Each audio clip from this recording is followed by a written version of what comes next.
O milagre que mudou a vida de Márcia. Márcia olhava pela janela da pequena casa alugada enquanto as lágrimas escorriam sem controle.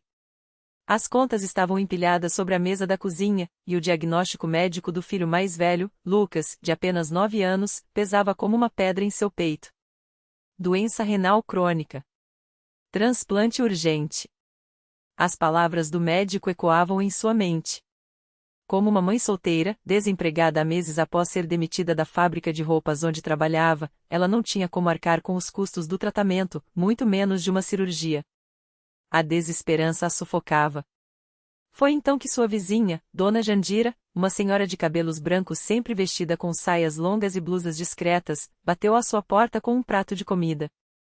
Minhas filhas, o senhor não esquece de ninguém, disse ela com voz calma, enquanto Márcia enxugava as lágrimas. Venha comigo domingo na congregação.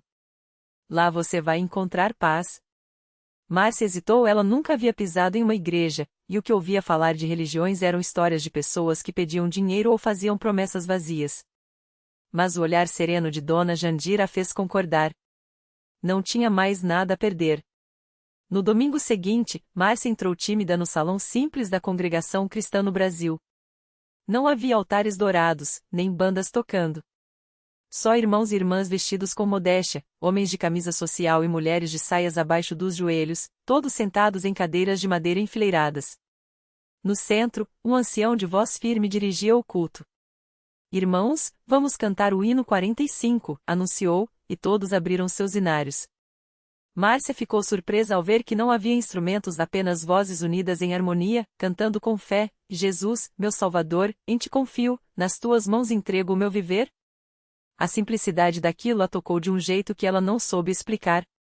Quando chegou a hora dos testemunhos, uma irmã se levantou e contou como Deus havia livrado seu marido de um acidente grave. Outra falou da cura de uma enfermidade após semanas de oração. Márcia sentia o coração acelerar.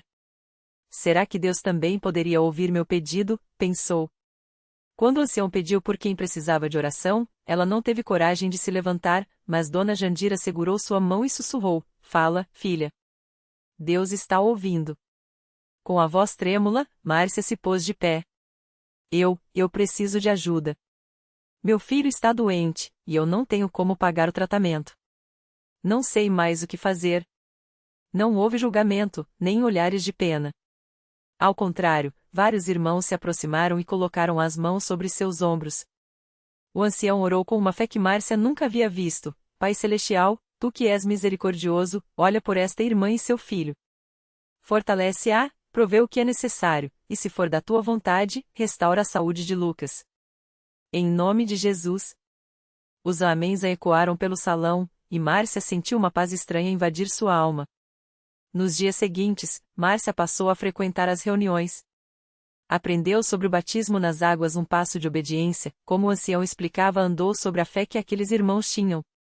Uma noite, após a Santa Ceia, onde o pão e o suco de uva eram partilhados com reverência, ela se ajoelhou e chorou. Senhor, eu não sei se mereço, mas peço por Lucas. E por mim também. Preciso de força. Uma semana depois, enquanto Márcia esperava na fila do hospital público para mais um exame de Lucas, uma enfermeira a chamou de lado. Sua senhora, o senhor João, um dos médicos voluntários, quer falar com a senhora. Confusa, ela seguiu até uma sala onde um homem de óculos e sorriso gentil a aguardava. Soube do caso do seu filho, disse ele. Eu trabalho com transplantes e tenho um doador compatível.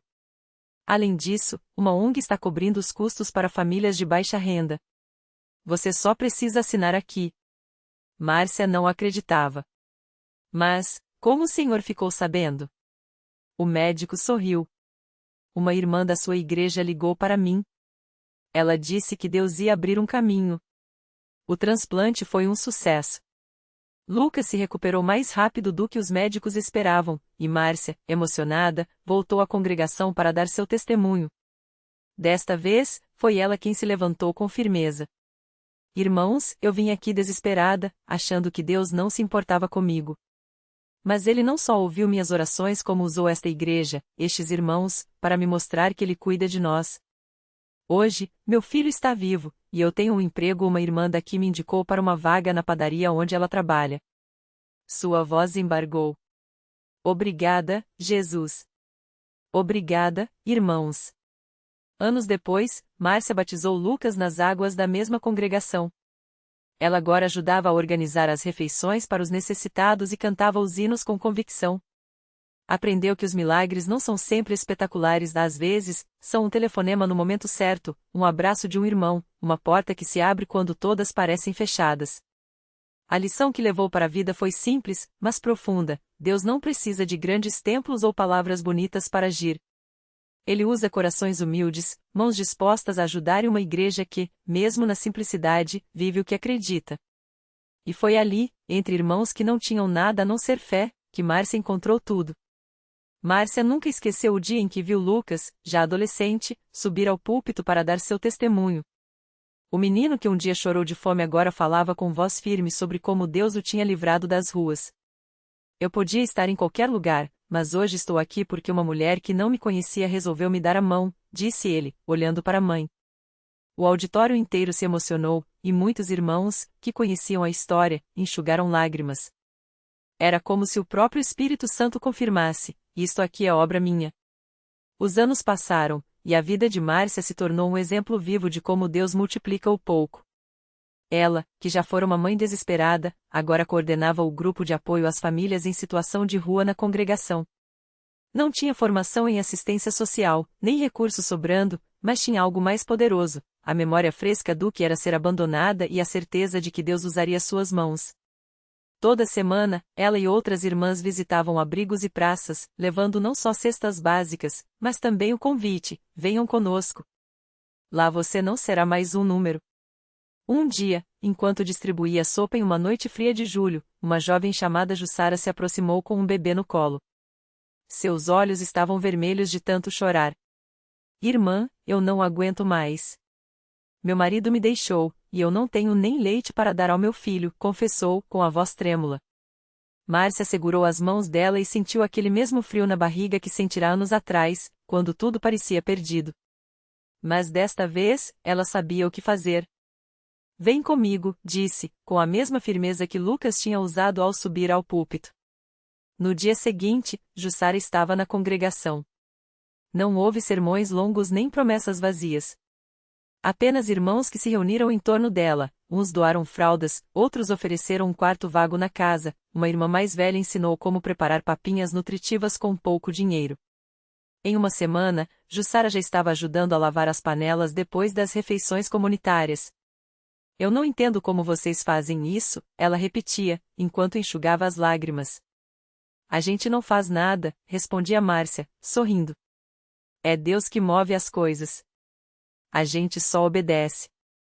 O pastor, ao ver aquelas cenas, costumava dizer: o milagre não é só o pão que aparece, mas o coração que se abre para repartir.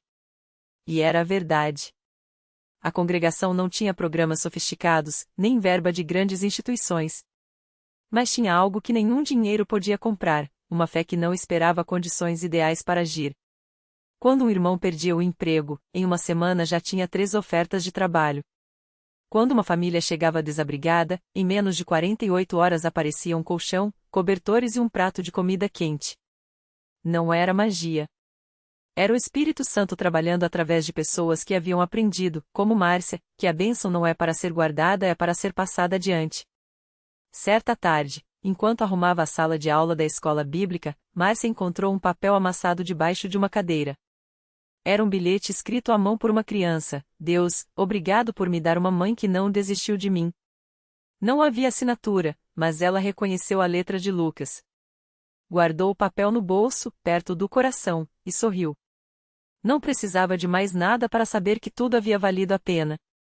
Porque ali, naquela igreja simples, entre paredes sem luxo e irmãos de mãos calejadas, ela havia descoberto o maior de todos os milagres: que Deus não muda só as circunstâncias, Ele muda as pessoas.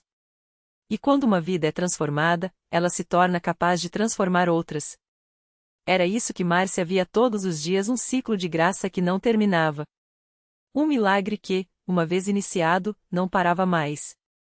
Naquela mesma noite, enquanto Márcia guardava os cadernos da escola bíblica dominical, ouviu passos apressados no corredor. Era a irmã Cláudia, uma das diaconisas, com os olhos brilhando e o rosto corado de emoção. Márcia, você não vai acreditar no que aconteceu. Ela disse, quase sem fôlego. O Lucas chegou em casa hoje e abraçou a mãe dele bem forte. A irmã Jussara contou que ele falou: Mãe, eu vou mudar. Eu quero ser diferente. Márcia sentiu o coração bater mais forte. Ela sabia que aquele menino, antes rebelde e cheio de mágoas, estava começando a entender o amor de Deus. E não era só ele. Na CCB, cada vida que se rendia ao Senhor se tornava uma história nova. No domingo seguinte, durante o culto, o pastor falou sobre a restauração das famílias.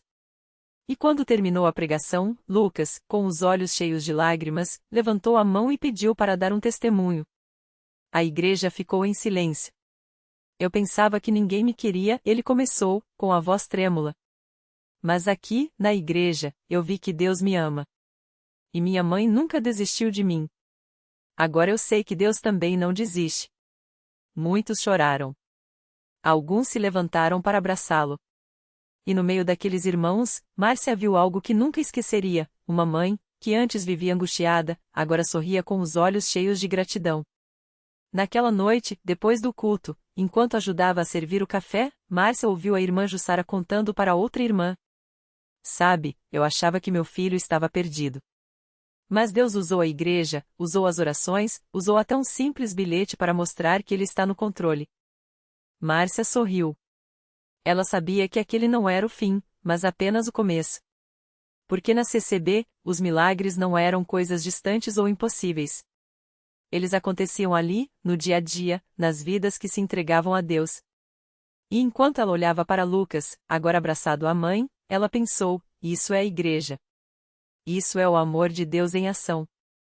E seu coração se encheu de esperança, porque ela sabia que, onde Deus está, não há vida que não possa ser transformada. Márcia não imaginava que, poucos dias depois, ela mesma seria testemunha de outro milagre que marcaria sua vida para sempre. Era uma quarta-feira de oração, e o templo estava cheio daquele silêncio sagrado que só existe quando corações estão unidos em súplica. Ela notou que a irmã Lúcia, uma senhora de cabelos brancos que sempre chegava cedo para limpar os bancos, estava sentada no canto, com as mãos trêmulas e os olhos cheios de lágrimas. Márcia se aproximou e, sem precisar perguntar, sentiu que algo muito pesado oprimia aquela irmã.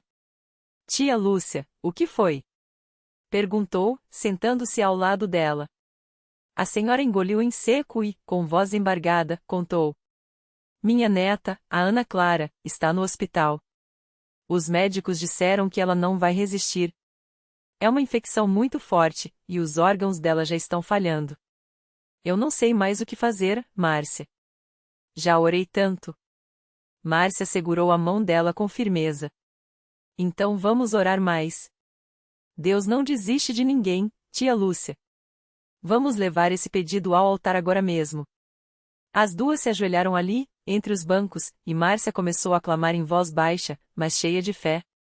Outros irmãos, percebendo a angústia, se aproximaram e uniram suas vozes. O presbítero José, que passava pelo corredor, parou e impôs as mãos sobre a cabeça de irmã Lúcia, orando com autoridade. Senhor, o Senhor é o Deus que ressuscita os mortos. Toque no corpo dessa criança e restaure a sua saúde, em nome de Jesus. Naquele momento, algo mudou no ar. Márcia sentiu uma paz tão grande que quase não cabia dentro dela. Era como se Deus mesmo estivesse ali, confirmando: eu ouvi. No dia seguinte, bem cedo, o telefone de irmã Lúcia tocou. Era a filha dela, chorando, mas agora de alegria. Mãe, é um milagre. A Ana Clara abriu os olhos. Os médicos não explicam, mas a infecção parou de progredir. Eles disseram que é como se algo tivesse revertido o quadro de uma hora para outra. Irmã Lúcia mal conseguia segurar o telefone de tão emocionada. Quando chegou na igreja naquela noite, não conseguiu conter as lágrimas ao contar o testemunho. E Márcia, mais uma vez, viu com seus próprios olhos: Deus não apenas ouve, Ele age. Não há caso perdido quando a igreja se une em fé. Mas o que Márcia não sabia é que Deus estava preparando algo ainda maior em sua própria vida. Na semana seguinte, enquanto ela organizava os hinos para o culto das crianças, recebeu uma ligação inesperada. Do outro lado da linha, uma voz hesitante. Márcia? Sou eu, o Paulo. Ela congelou. Paulo. Seu marido. O homem que havia saído de casa há quase 2 anos, levado pelo vício e pela revolta, deixando para trás apenas uma carta fria dizendo que não queria mais aquela vida. Márcia tinha orado por ele todas as noites, mas com o tempo, a dor foi dando lugar à resignação.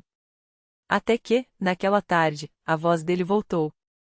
Eu não sei por onde começar, ele gaguejou. Mas eu tive um sonho. Sonhei que estava num lugar escuro, e de repente uma mão me puxou para fora. Quando olhei, era você, Márcia. E atrás de você, tinha uma luz muito forte. Aí eu acordei com um peso no peito e só uma certeza: eu preciso voltar para casa. Márcia segurou o telefone com força, sentindo o coração bater tão rápido que parecia querer sair pelo peito. Paulo, você está sóbrio? Estou. Faz 3 meses que não bebo. E não é só isso, sua voz quebrou. Eu encontrei uns irmãos da CCB na rua. Eles me convidaram para um culto, e...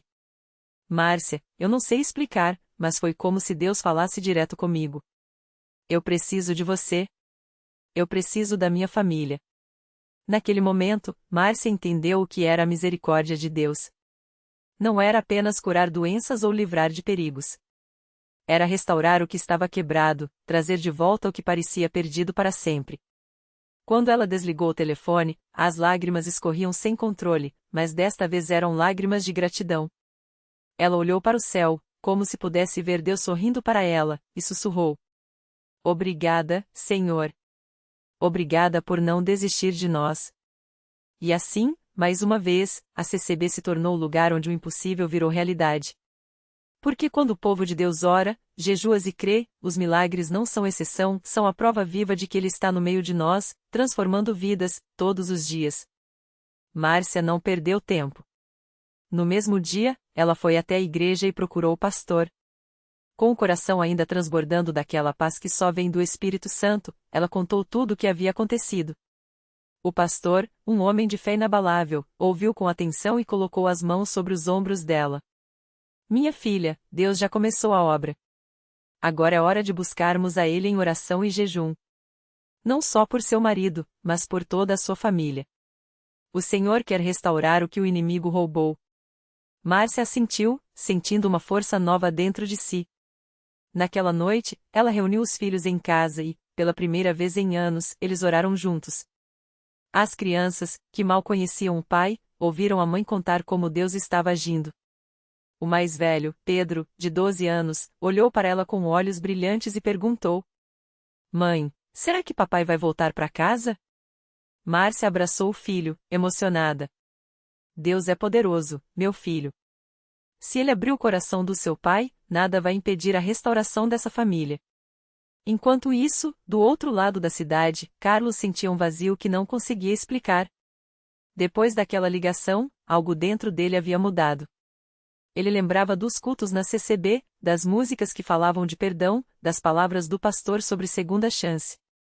E, pela primeira vez em anos, ele sentiu saudade daquilo.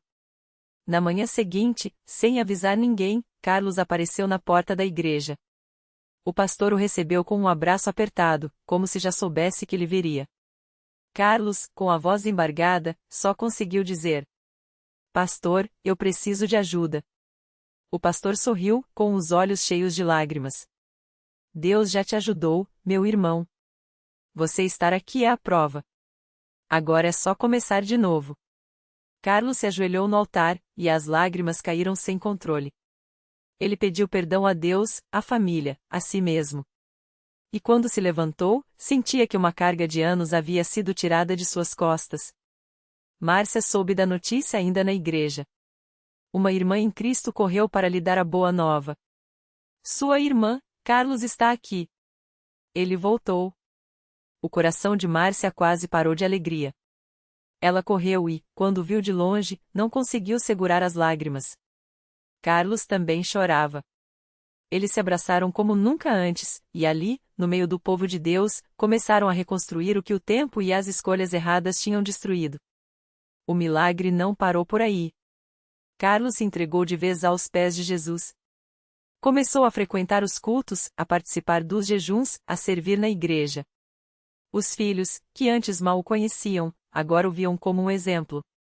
Pedro, o mesmo menino que havia perguntado se o pai voltaria, agora orava com ele todas as noites. Um domingo, durante o culto, Carlos subiu ao púlpito para dar seu testemunho. Com a voz firme, ele contou como Deus o havia tirado das trevas e o levado de volta para a luz. Quando terminou, a igreja inteira se levantou em aplausos e glórias a Deus. Eu pensava que minha vida estava acabada, disse Carlos, olhando para Márcia e os filhos. Mas Deus mostrou que, com ele, tudo pode ser restaurado. Hoje, eu não tenho só uma família de volta. Tenho uma vida nova. E assim, mais uma vez, a CCB foi o lugar onde Deus escreveu uma história de milagre. Não foi só a volta de um marido, mas a transformação de um lar. Não foi só a cura de um coração, mas a restauração de um propósito. Porque quando alguém se entrega nas mãos do Senhor, Ele não faz nada pela metade. Ele refaz tudo. E faz novo. A conclusão do milagre. Naquela noite, ao voltarem para casa, Carlos e Márcia sentaram-se à mesa com os filhos, algo que há anos não faziam juntos. As lágrimas de gratidão escorriam enquanto compartilhavam o pão, símbolo da providência que nunca os abandonara. Os filhos, antes distantes, agora olhavam para o pai com admiração, e Márcia, que tanto orara em silêncio, viu seu coração finalmente em paz. Mas o milagre não parou ali. Nos meses seguintes, Carlos, que antes se afogava em vícios, tornou-se um instrumento de esperança. Visitava presídios, compartilhava sua história em abrigos e, com as próprias mãos, ajudou a reconstruir o telhado da casa de uma viúva da igreja. Sua vida, antes um deserto, floresceu em serviço. Márcia, por sua vez, abriu um grupo de apoio para esposas que, como ela, lutavam pela restauração do lar. Juntos, provaram que a fé não é só crer no impossível, mas viver o possível que Deus cria a partir das cinzas. Reflexão final: o milagre que começa quando desistimos de controlar.